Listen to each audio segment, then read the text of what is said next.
Assalamualaikum, anda sedang menonton Kilas Fakta 10 Disember 2021 bersama dengan saya Nusha Mama Amin.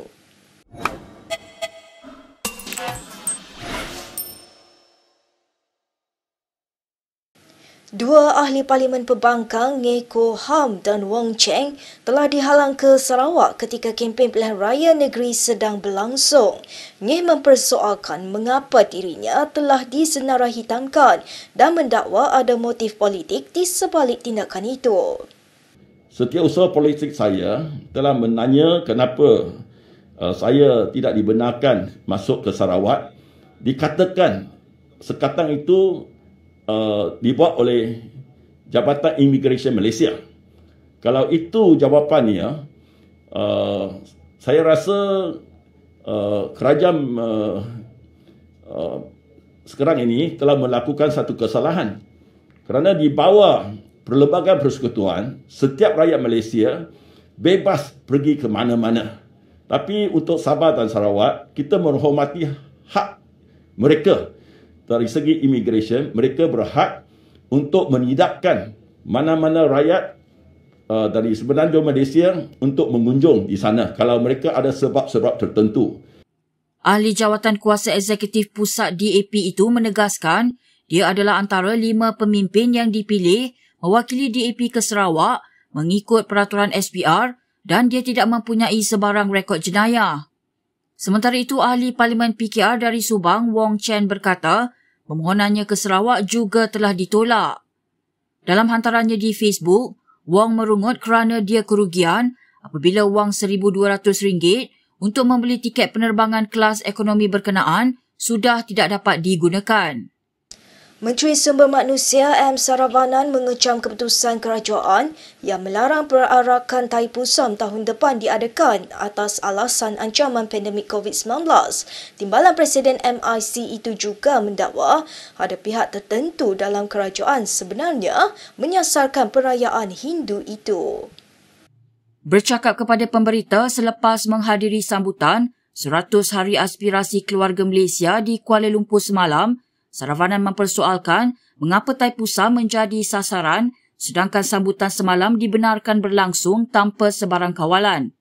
Katanya beliau akan berbincang dengan Perdana Menteri Ismail Sabri Yaakob untuk membatalkan larangan itu serta-merta. Saravanan berkata demikian ketika mengulas keputusan Kementerian Perpaduan Negara untuk tidak membenarkan perarakan kereta pedati dan kavadi pada perayaan yang dijadual berlangsung Januari tahun depan. Menteri Perpaduan Negara Halimah Muhammad Sadiq sebelum ini memberitahu Dewan Rakyat semua perarakan perayaan termasuk perarakan kavadi sempena Thaipusam bagi tahun depan tidak dibenarkan berikutan ancaman varian Omicron. Kenyataan Halimah dikritik ahli Parlimen Pembangkang yang merujuk kepada kadar vaksinasi negara yang tinggi, kejayaan PRN Melaka dan rasa tidak puas hati orang ramai terhadap larangan perarakan. Sementara itu, KKM hari ini mengenakan kompaun RM1,000 kepada penganjur Majlis Sambutan 100 Hari Aspirasi Keluarga Malaysia. Ini kerana penganjur telah gagal memastikan penjarakan fizikal dan menyebabkan berlakunya kesesakan pengunjung semalam. Menteri Kesihatan Khairy Jamaluddin dalam kenyataannya berkata, kompaun itu dikeluarkan mengikut Akta Pencegahan dan Pengawalan Penyakit Berjangkit 1988. Beliau menegaskan bahawa RM1,000 adalah denda maksimum yang dibenarkan di bawah akta itu. Menurut Khairy, ketidakpatuhan SOP yang berlaku di Majlis Rasmi Kerajaan amat dikesali dan mengecewakan. Ini kerana pihak penganjur telah menyatakan komitmen untuk memastikan program tersebut dianjurkan dengan pematuhan SOP ketat. Semalam Malaysia kini melaporkan, walaupun karnival 4 hari itu disertai ramai anggota kerajaan serta agensi penguat kuasa undang-undang, SOP yang ditetapkan Majlis Keselamatan Negara seolah-olah diabaikan. Pelanggaran SOP paling ketara ialah kegagalan menjaga penjarakan fizikal 1 meter, malah ia kelihatan hampir tidak berlaku, terutamanya di kawasan lobi Pusat Konvensyen Terbabit serta di dalam lokasi utama acara. Berita seterusnya. Status MySejahtera Rosmah Mansor hari ini masih menunjukkan bahawa dia adalah kontak rapat dengan pesakit COVID-19. Justeru, perbicaraan kes rasuah tenaga solar membabitkan isteri bekas Perdana Menteri Najib Razak itu tidak dapat diteruskan hari ini. Rabu lalu, prosiding di Mahkamah Tinggi Kuala Lumpur membabitkan perbicaraan kes rasuah projek tenaga hybrid solar untuk sekolah di Sarawak dikosongkan kerana dia tidak dapat memasuki bangunan mahkamah susulan status MySejahtera yang berwarna jingga. Semasa prosiding di hadapan Hakim Muhammad Zaini Mazlan pagi ini, Peguam Bela Jagjit Singh memaklumkan tertuduh tidak dapat memasuki kompleks Mahkamah Kuala Lumpur kerana status MySejahtera yang masih berwarna jingga. Jagjit menjelaskan bahawa pendaftar mahkamah, Catherine Nicholas, mengesahkan status MySejahtera Rosmah selepas turun ke kereta tertuduh yang diletakkan di luar kompleks Mahkamah Kuala Lumpur. Timbalan Pendakwa Raya Gopal Sriram kemudian mencadangkan supaya prosiding Mahkamah Jenayah hari ini ditukar kepada prosiding dalam talian hybrid mengikut peruntukan di bawah undang-undang.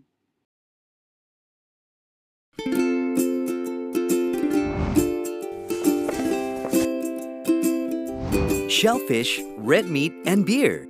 If you love indulging in these foods, you may end up with high uric acid level in your blood.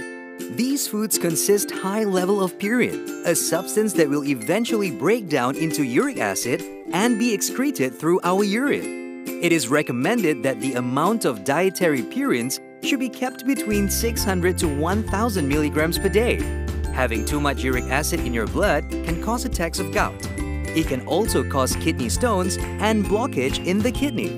The crystallization of the excessive uric acid in your blood can be eased by reducing purine-rich food to only 100 to 150 milligrams daily, maintaining a healthy lifestyle, and consuming urinary alkalinizer like Ural.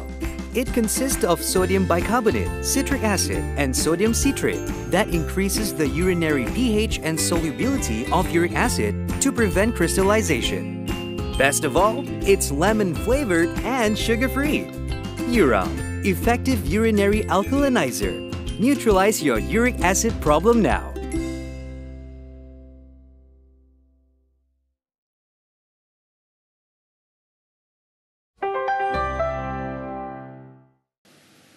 Baik, kita ke perkembangan berikutnya. Majlis Kerja Tertinggi UMNO menyatakan rasa duka cita terhadap keputusan Mahkamah Rakyat melibatkan bekas Presiden Parti itu Najib Razak. Setiausaha Agung UMNO Ahmad Mazlan berkata, parti itu berharap Najib akan diadili dengan saksama apabila kes berkenaan dibawa ke Mahkamah Persekutuan. Dalam kenyataan semalam, Ahmad berkata, hal itu kerana ramai beranggapan kes mahkamah melibatkan beberapa tokoh yang dituduh selepas pilihan raya umum lalu bermotifkan politik. Ahmad juga berkata parti itu percaya sistem kehakiman negara perlulah sentiasa menjunjung prinsip keadilan yang tinggi. 2 hari lalu, Najib berjaya menangguhkan sabitan dan hukumannya dalam kes SRC sementara menunggu rayuan di Mahkamah Persekutuan. Untuk rekod, MKT UMNO mengadakan mesyuarat 2 hari lalu dengan dipengerusikan Presidennya Ahmad Zahid Hamidi, namun kenyataan hanya dikeluarkan Ahmad malam tadi. Dalam pada itu, Ahmad juga memberitahu Perhimpunan Agung UMNO 2021 akan diadakan di Pusat Dagangan Dunia di Kuala Lumpur pada 13 hingga 15 Januari 2022 secara hybrid. Pihak polis mengesahkan telah membuka kertas siasatan berhubung kejadian kes buli pelajar yang berlaku di sebuah sekolah berasrama di Perak. Ketua Polis Perak, Mio Farid Al-Atrash Wahid berkata, polis Kuala Kangsar telah diarahkan untuk menjalankan siasatan berhubung perkara itu. Berita Harian melaporkan Mio memaklumkan berdasarkan ruangan komen warga maya pada video yang tular, kejadian itu dikatakan berlaku di Maktab Rendah Sains Mara Kuala Kangsar. Bagaimanapun pihaknya akan menyiasat sekiranya kejadian itu telah lama berlaku dan ditularkan semula. Semalam tular beberapa klip video menunjukkan sekumpulan pelajar lelaki mengepung dan menumbuk perut mangsa sambil tertawa sesama mereka. Rakaman video tersebut telah mendapat reaksi geram dan marah di kalangan warga maya. Sementara itu, Sinar Harian melaporkan Pengerusi MARA Azizah Muhammad Dun berkata, pihaknya akan mengambil tindakan tegas terhadap mereka yang terlibat bagi memastikan ia tidak berulang. Baik, berikut beberapa lagi ringkasan berita untuk hari ini.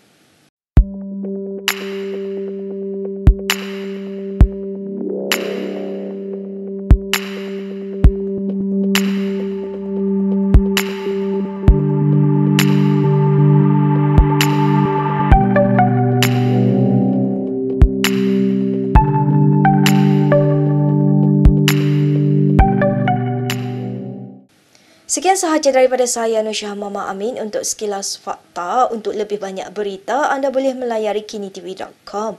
Anda juga boleh mengikuti kami di Instagram, Twitter, YouTube dan Facebook. Salam hormat dan selamat berhujung minggu.